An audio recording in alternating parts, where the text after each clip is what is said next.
j'ai vécu depuis quelques semaines une expérience passionnante et édifiante. Et j'en ai profité pour en apprendre un peu plus sur la nature humaine.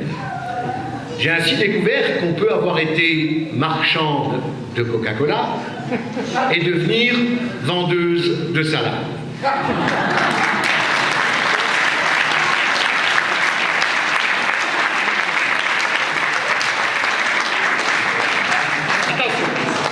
Il n'y a rien de dégradant à vendre du Coca-Cola.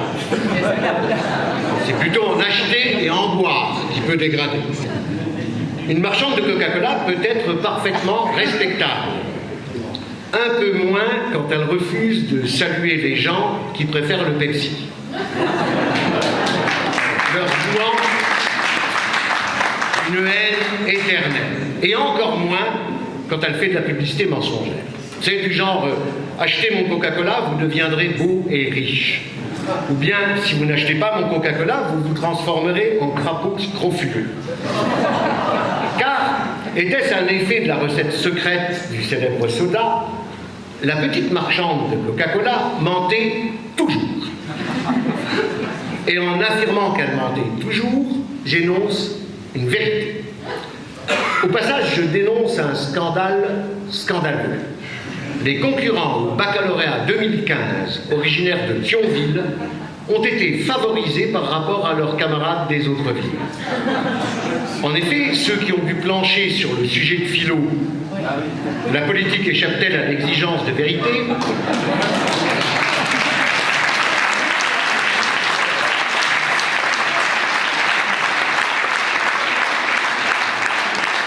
Eh bien, cela a été honteusement avantagé, confrontés qu'ils ont été aux mensonges institués en dogme dans leur bonne ville. Mais revenons à notre petite marchande.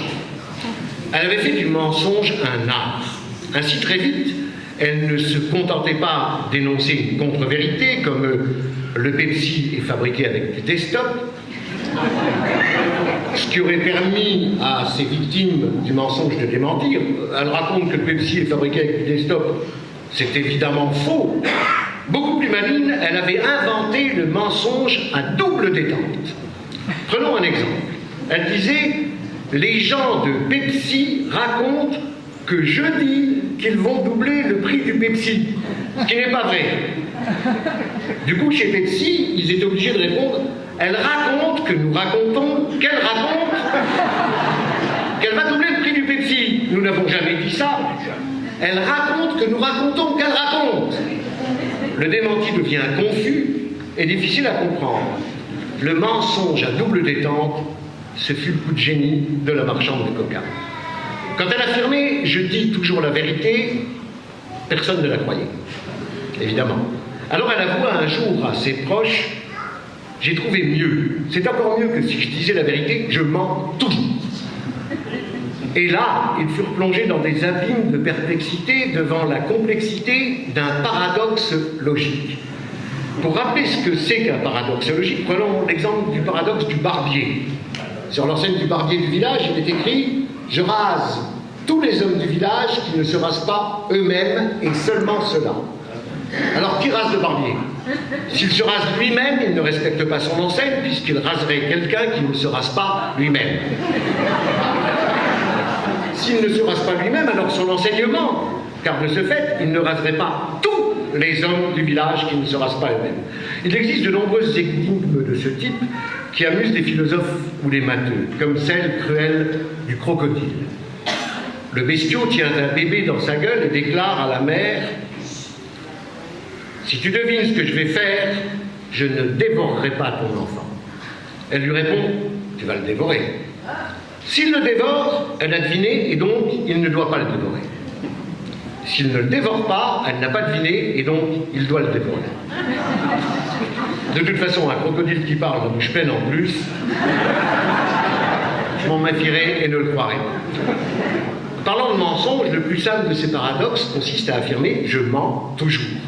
Si je mens toujours, alors je mens aussi quand je dis que je mens. Donc je dis la vérité. Mais si je dis la vérité alors que je prétends mentir, je mens.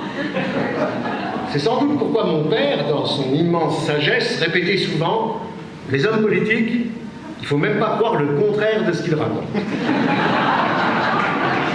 Eh bien, chers amis, vous avez fait mentir mon père. Vous avez fait mentir mon père en défendant une autre façon de faire de la politique. En ne vendant ni du vent, ni des salades, pas plus que du coca. En respectant l'expression, chère à Bertrand, je fais ce que je dis et je dis ce que je fais.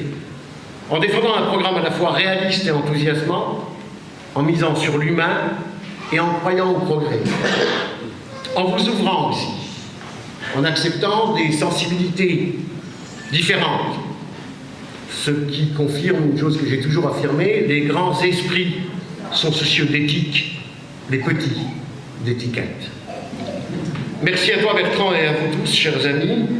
Faire de la politique autrement, au service du bien commun, des autres, d'objectifs nobles, oui, c'est possible. Mentir, tricher, menacer, calomnier, oui, c'est passible de poursuite judiciaire. Alors pour dimanche, je nous dis merde. Et aux autres, je propose de méditer cette citation de Philippe Barterotte, ne me demandez pas qui c'est, qui met « Ils sont à la vérité ce que le Coca-Cola est à l'eau de source, beaucoup d'édulcorants, de sucre, de gaz et autres addictifs. Malgré cela, ils en boivent et sont persuadés d'avoir une opinion valable. »